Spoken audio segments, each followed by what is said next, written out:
The sun was shining over Maplewood Estates, a neighborhood that prided itself on perfect families. But for Daniel, a single father and respected attorney, it was just another morning of walking his 7-year-old daughter, Lily, to the park. Lily, a bright-eyed girl with curly hair and a quiet smile, never spoke, not because she didn't want to, but because she couldn't. She was nonverbal, something the HOA had been whispering about for months. That afternoon, as Daniel prepared lunch, 2 police cruisers pulled up in front of his house. Confused, he stepped outside only to be greeted by flashing lights and stern faces. "Sir, we've had a report of a neglected child," one officer said, glancing toward the window where Lily sat coloring. Daniel's stomach sank. "Neglected? She's perfectly safe. She's—" Before he could finish, HOA President Karen marched up, clipboard in hand, her tone dripping with false concern. "We've warned you, Daniel. If your daughter won't talk, that's suspicious. It's unsafe for the community." Daniel's jaw clenched. They didn't understand. Worse, they didn't want to. As neighbors gathered, whispering and recording videos, Daniel tried to explain. "Lily is nonverbal, but she's healthy, happy, and loved. This is discrimination." Karen smirked, arms crossed. "We have rules here, Daniel.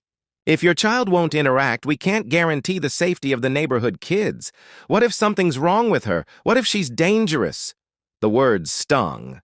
Lily peeked out from behind the curtain, clutching her favorite stuffed bunny, unaware of the chaos unfolding outside. Daniel felt his hands tremble, not from fear, but from rage he was desperately trying to control. The officers, realizing there was no immediate danger, left after a tense exchange. But the damage was done. The neighbors' judgmental stares lingered long after the cruisers drove away. That night, Lily climbed into her father's lap, silent as always, but her eyes asked a question Daniel couldn't ignore. Why? Why do they hate me for being different? He kissed her forehead and whispered, "They won't hurt you, Lily, I promise. Daddy's going to fix this." Daniel filed complaints, wrote letters, and requested meetings with the HOA board. Each time, his concerns were dismissed. Karen's voice echoed in every rejection. "We're just enforcing community standards, Mr. Cole. If you don't like it, maybe this isn't the place for you." The tipping point came a week later. Lily, playing in their fenced backyard, was approached by an HOA security volunteer. He leaned over the fence, recording her with his phone, and shouted, "Say something! Just say one word!" Daniel saw red. He ran out, yelling for the man to leave his property. By the time he escorted Lily inside, she was shaking, clutching, her bunny so tightly it nearly tore. That night, Daniel sat at his desk, staring at the legal books he'd spent years studying. If the HOA wanted a fight, they were about to get one. Daniel wasn't just a father. He was one of the sharpest prosecutors in the county. He knew the law, and he knew how to use it. He began gathering evidence, the false police reports, the harassment videos, the security volunteers' footage of his daughter. Every piece painted a damning picture of an HOA drunk on power. When he filed the lawsuit, the HOA board laughed it off. Karen even left a note on his doorstep. "Good luck, counselor. You can't fight the rules." But the first court hearing proved them wrong. The judge, reviewing the evidence, raised an eyebrow. "You called the police on a disabled child for being disabled?" For the first time, Karen didn't have a smug reply. As the case gained attention, the community began to split. Some neighbors, once silent, stepped forward with their own stories of HOA bullying, fines for trivial issues, threats over harmless behavior. One mother confided to Daniel, tears in her eyes, "They told my autistic son he couldn't play in the common area because he made other kids uncomfortable. I was too scared to say anything. Until now." News crews arrived, filming outside the HOA office.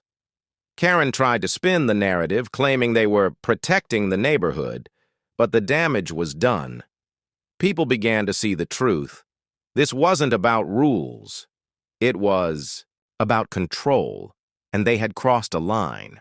Through it all, Daniel kept his focus. "This isn't just about Lily," he told a reporter.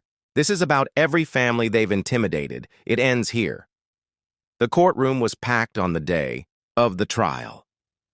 Daniel stood tall, his suit sharp, but his heart heavy. Across the aisle, Karen fidgeted nervously, her confidence finally cracking. Daniel's voice was steady as he spoke. "My daughter is not a threat. She is a child, a bright, innocent soul who has been harassed, humiliated, and targeted simply because she is different. The HOA abused its power, and they must be held accountable." When the videos played, the police at his door, the volunteer shouting at Lily, gasps filled the room.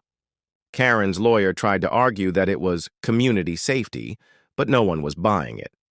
By the end of the week, the verdict was clear. The HOA was guilty of harassment and discrimination. Standing on his porch days later, Daniel watched as Karen's "for sale" sign went up. The HOA board had been dissolved, their power stripped.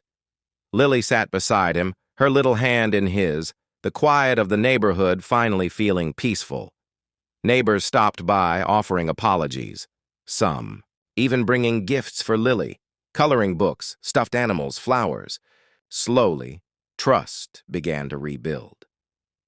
Daniel knew nothing could erase what they'd endured, but he also knew they'd found something stronger than fear: resilience. As the sun dipped below the horizon, Lily tugged on his sleeve and pointed to the sky, where the first stars were beginning to twinkle. Daniel smiled, tears stinging his eyes.